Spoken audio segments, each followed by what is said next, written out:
Okay, this is like part 4 of the Polaris upgrades, the Sportsman 570s to 2015. As I showed you before, I put on the back bumper or brush guard. I put on the reverse, little mini light cubes. I put on the hitch, and I put on the rack riser on the back. Pretty easy to do. Put the rack riser on the front, and then I put the brush guard on the front, and I added the plow, and I added that little plow stopper. That actually works pretty good, so no one can make a mistake and yank the plow through the front.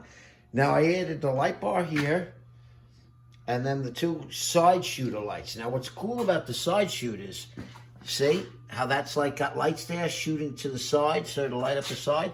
Now you go this way, and there's no side shooter there. See, it's black, no side shooter.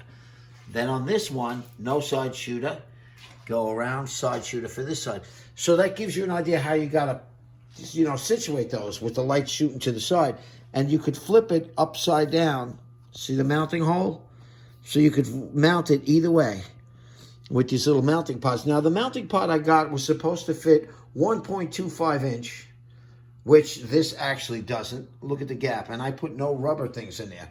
I could almost probably put them up here if I put the rubber things in, which might not have been a bad spot. I'm thinking of maybe moving them if I didn't scratch that up too bad.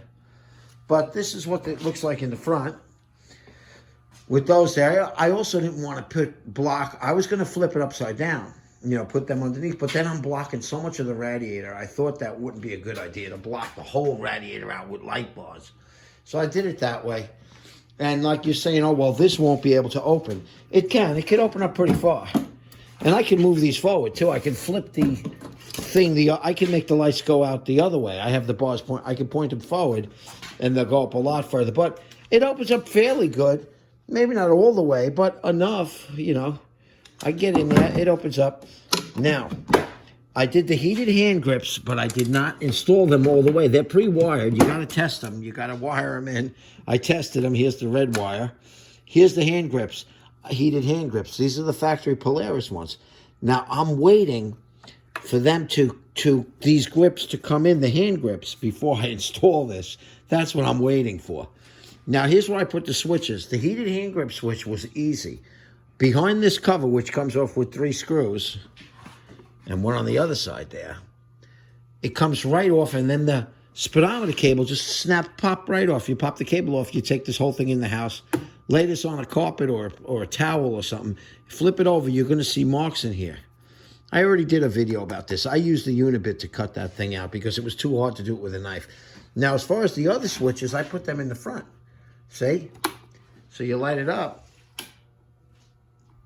And that's how the side shooters work. See how much light I put on the refrigerator? But see the side shooter? How that works? Yet you see nothing out of that one on the side. See? Side shooter, nothing. See, so that's what it looks like in the front. Wow, that thing is blinding. Those are blinding, I have to say. Blinding lights. And then the rear ones are hooked up there. And that's how they go in for under there. Now, the lights I chose, they're not the best you can get, but they're Ux Beam, and they're not the worst. I've had Ux Beam before, and I was very happy. It didn't rust away. It didn't rot away. They've been working. Sometimes they get moisture behind the light bar. That's one thing that happens. But you know what? I'm not a serious quadder, and this quad stays in my garage. Look at the condition of it. Okay, so it's not like I'm going to get moisture behind these bars from leaving it out in the snow overnight. I don't do that, so I'm not worried. And the only other addition, I may do the headlight halos, maybe. I'm thinking about it. But that's what it looks like now. That's where I mounted the lights.